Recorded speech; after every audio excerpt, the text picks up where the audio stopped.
Hope you are fine. In the previous lecture, we did question number 12, 13 and 16. Today we are going to start question number 17. Question number 17 of exercise 3B. Question number 17 is that find the product. बिल्कुल similar question है जैसे आपने अपने previous questions में किया. आपके पास ए part है 6/7 multiply 2/3.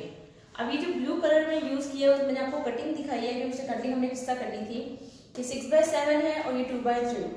अब आप देख सकते हो 3 और 6 दोनों एक टेबल पे डिविजिबल है. 3 के टेबल में 3 कहाँ आता है 1 में, और 3 के टेबल में 6 कहाँ आता है 2 जा. तो 3 1 जा 3, 3 2 जा 6.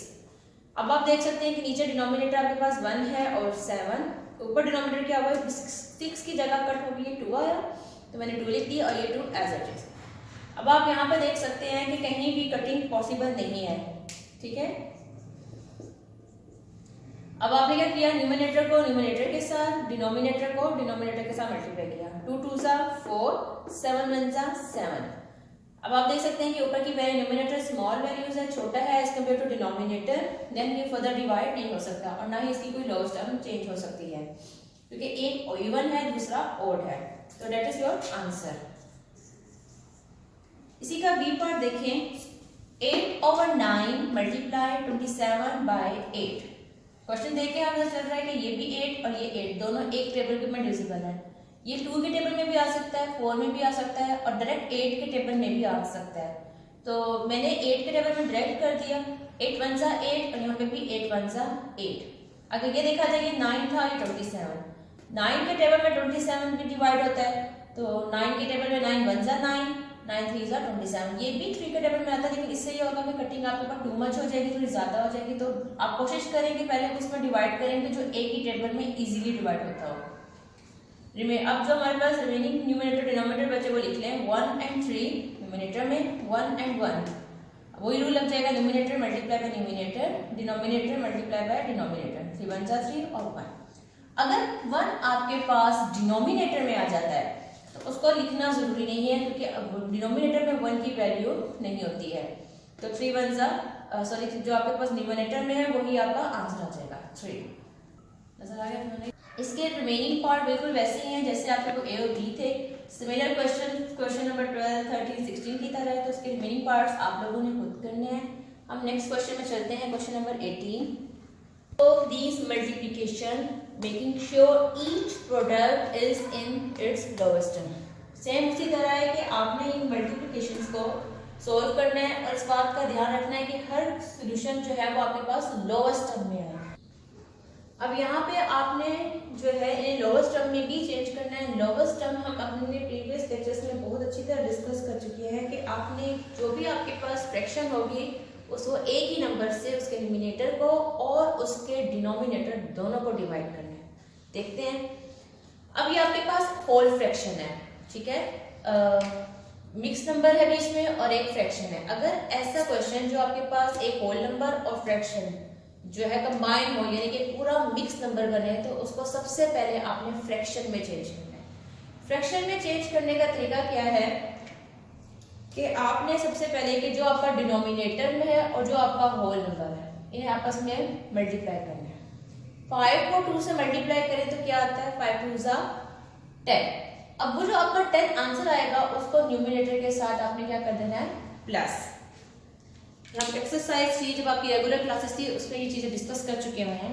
5 2 जा 10 और 10 में जो न्यूमरेटर उसमें प्लस कर दिया 10 11 12. मैंने अब 12 लिख दी. अब ये आपके पास क्या बन गया न्यूमरेटर. डिनोमिनेटर में जो लिखा हुआ था उसको दोबारा एज इट इज आप डिनोमिनेटर में लिख दें. आगे मल्टीप्लाई एज इट इज और ये 3 एज इट इज. अब इस 3 के नीचे कुछ नहीं है तो मैंने क्या लगा दिया 1 क्योंकि ऑब्वियसली अगर डिनोमिनेटर में कुछ ना हो तो वो 1 होता है. अब हम यहाँ पे देख सकते हैं कि क्या ऊपर की और यानी कि न्यूमरेटर और डिनोमिनेटर जो है वो कटिंग हो सकते हैं या डिवाइड आप कह लें. तो ये 5 और ये 3 जो है वो आप दोनों प्राइम नंबर्स हैं अपने टेबल के अलावा किसी का डिविजिबल नहीं है. इसी तरह 1 और 12 भी ऐसे ही है. 1 एक प्राइम नंबर है. ठीक है, तो 12 पे डिवाइड नहीं हो सकता. अब 5 और 12 भी अगर देखा जाए तो भी नहीं है. 1 और 3 देखा जाए तब भी नहीं हो रहा. तो ऑब्वियसली हमने वही रूल लगाना है numerator multiply numerator, denominator multiply by denominator. अब 12 को 3 से मल्टीप्लाई किया मैंने सेट में किया 3 2 जा 6 3 1 जा 3 36 मैंने लिख दिया. 5 1 जा 5. अब हम यहाँ देख सकते हैं कि 36 जो है आपके पास बड़ी वैल्यू है एज कम्पेयर टू डिनोमिनेटर, तो अब हम इसे मजीद डिवाइड करेंगे, ऊपर की वैल्यू डिवाइड के अंदर और ये हमारा डिवाइजर 5 के टेबल में 36 डिवाइड नहीं होता, हम देखेंगे कोई छोटी वैल्यू आ जाए, तो 5 7 are 35, 6 में से 5 माइनस किया 1, रिमाइंडर आपके पास 1 आ गया। अब हम उसको वैल्यू लगाएंगे। सबसे पहले आपका जो आंसर्स है, जो क्वेश्चन है, उसको आपने पॉइंट लगा के एरो जो अपने होल नंबर की तरफ 5 के साथ डिवाइजर की तरफ और 5 का एरो नीचे और नीचे वाले एरो का एरो ऊपर की तरफ ले जाए। 7 आपके पास साइड में हो रहा था, यानी कि होल नंबर को शो कर रहा था, आपने लगा दिया साइड में।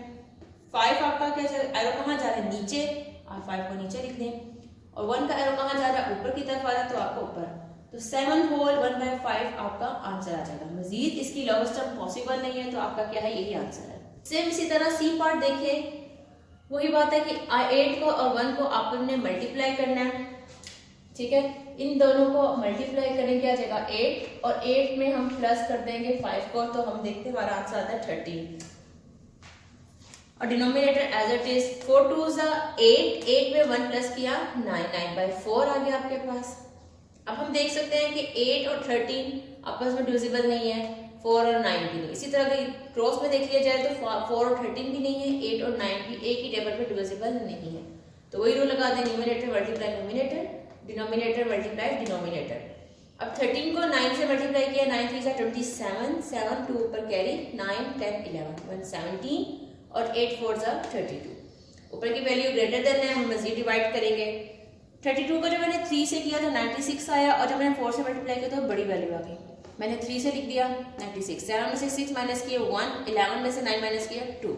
सेम उसी तरह मैंने एरोस लगाए, 3 साइड में था, 32 नीचे की तरफ जा रहा है और 21 ऊपर की तरफ आ रहा है, तो ये आपका क्या आ गया आंसर।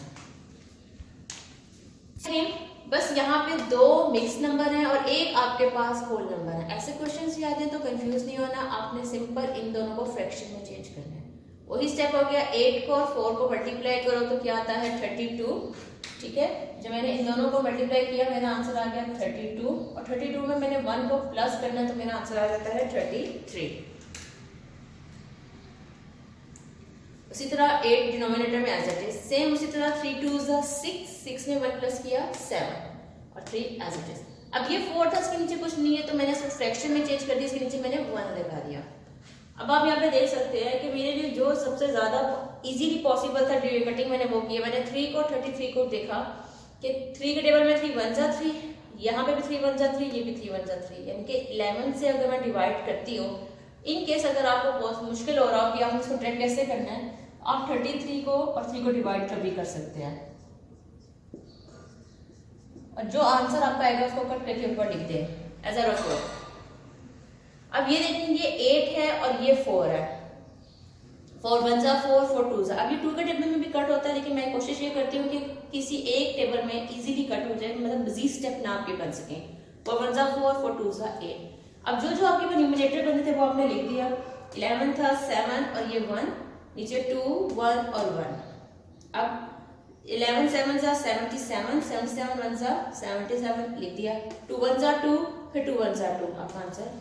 अब आप यहाँ पे देख सकते हैं कि 77 जो है आपके पास ग्रेटर वैल्यू है, आप डिवाइड करें, 2 3 6 1 और 7 जो है वो आपके पास क्या हो गया, नीचे उतर गया।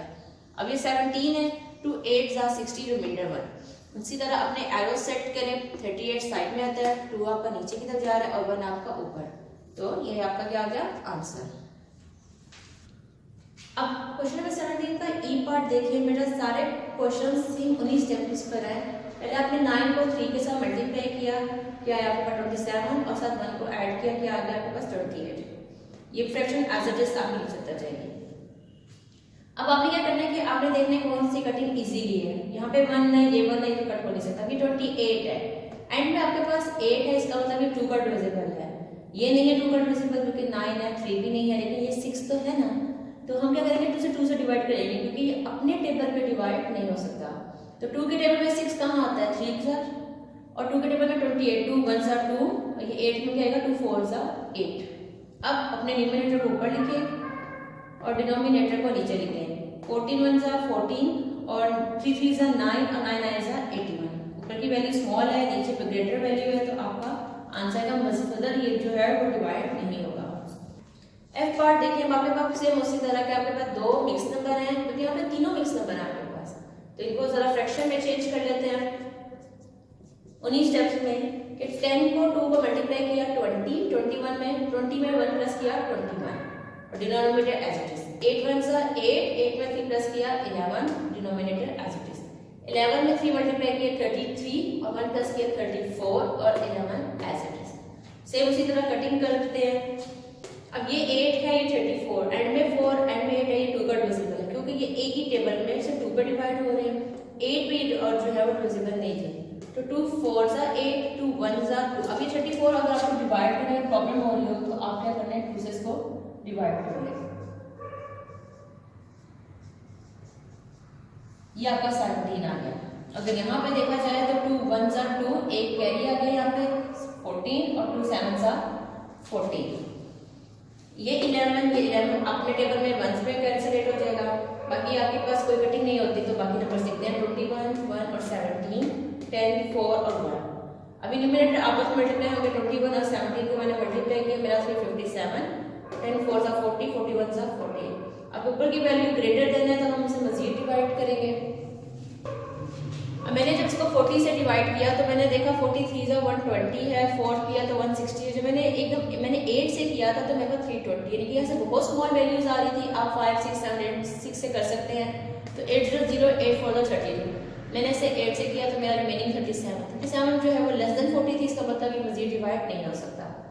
अपने एरोज फिट करें और इसको हम मिक्स फ्रैक्शन में चेंज कर दें। ये आपके साइड में है, 40 नीचे जा रहा है, 37 आपका ऊपर आ रहा है।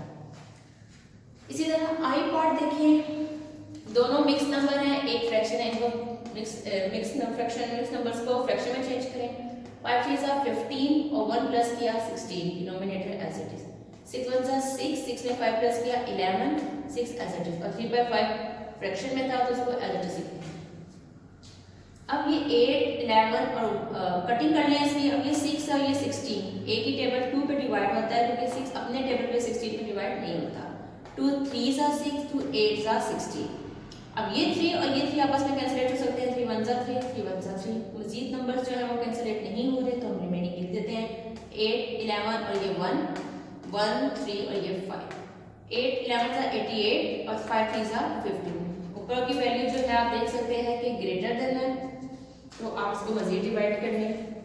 मैंने क्या किया, अब मैंने 88 को 15 से डिवाइड किया। मैंने 15 को जब 5 से मल्टीप्लाई किया, 5 5 सा 25, 5 और 6 75 आया। जबकि मैंने 3 से किया तब भी स्मॉल वैल्यू थी, 4 से किया तब भी स्मॉल वैल्यू, और 5 से आगे देखा जाए तो वो ग्रेटर वैल्यू आ रही थी। तो 15 5 सा मैंने 75 लिख दिया। 8 में से 5 माइनस किए 3, 8 में से 7 माइनस किया 1। अब यहाँ पे वही बात, अपने एरोस बनाए और अपने नंबर्स को हम मिक्स फ्रैक्शन में लिखते हैं। 5 आपका साइड में आता है, 15 आपका नीचे जा रहा है, 13 आपका ऊपर। बेटा बाकी जो रिमेनिंग पार्ट्स हैं वो सेम एज इट इज हैं। आपने अपने तमाम क्वेश्चंस कॉपी में नोट डाउन